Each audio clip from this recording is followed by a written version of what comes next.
Welcome to Time of Death.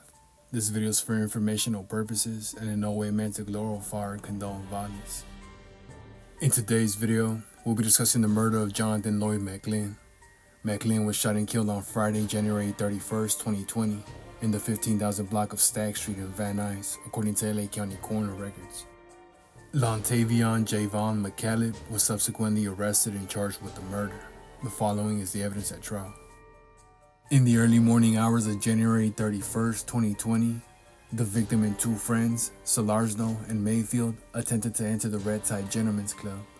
Because the victim was heavily intoxicated, Mahmoudi, one of the club's two security guards, would not permit him entry. Mahmoudi told the victim to hang out for a little bit outside, and that once he felt a little better, he could enter the club. At approximately 2:44 a.m., while the victim was waiting outside the club, Mahmoudi and the other on-duty security guard, Tamanian, heard 6 gunshots from approximately 100 feet away. Mahmoudi saw the victim on the ground and another man standing on top of him. Tamanian saw the victim fall down as if he had been shot, and another person who appeared to be the shooter. Tamanian then saw the shooter move towards the victim's head and shoot him 3 more times. Mahmoudi ran toward the victim and demanded that the shooter drop his weapon. The shooter failed to do so, and fearing for his life and the lives of others on the street, Mahmoudi fired 9 40 caliber rounds at the shooter. Tamanian, also using 40 caliber bullets, fired 4 rounds at the shooter. The shooter then entered a 4-door sedan.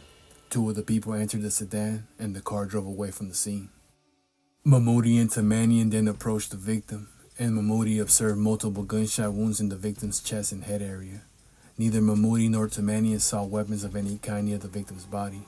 Detectives recovered only 40 caliber shell casings at the scene. A subsequent autopsy confirmed that the victim had suffered 9 gunshot wounds, several of which, including a gunshot to the back of the head, were fatal.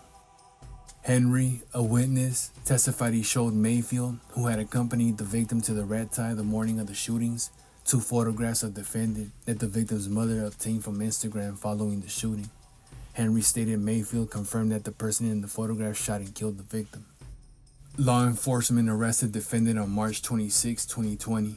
Detective Eloy Navarro, the lead detective on the case, testified that defendant used his left hand to complete paperwork during the booking process.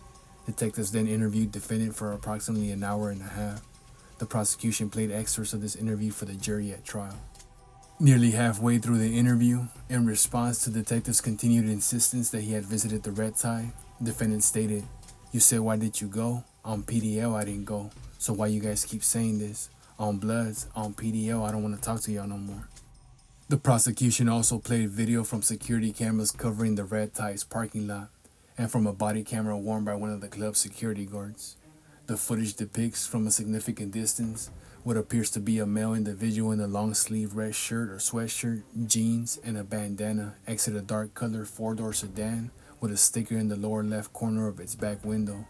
The footage then shows the individual in the red shirt shoot the victim 9 times, using his left hand to fire the gun. The trial court permitted the prosecution to present the jury several brief videos obtained from the defendant's Instagram account, as well as a number of messages sent to and from the account. Defendant's face is clearly visible in each of the videos, and his counsel acknowledged that defendant himself posted the videos. One such video, posted the day before the murder, depicts defendant in a long-sleeve red shirt or sweatshirt and a black and gold bandana. Following the trial, the jury found defendant guilty of first-degree murder and possession of a firearm by a felon. The jury also found true the gun allegation. The court sentenced defendant to 50 years to life, consisting of 25 years to life for the murder and a consecutive 25 years for the gun enhancement. Jonathan Lloyd McLean was 30 years old at the time of death.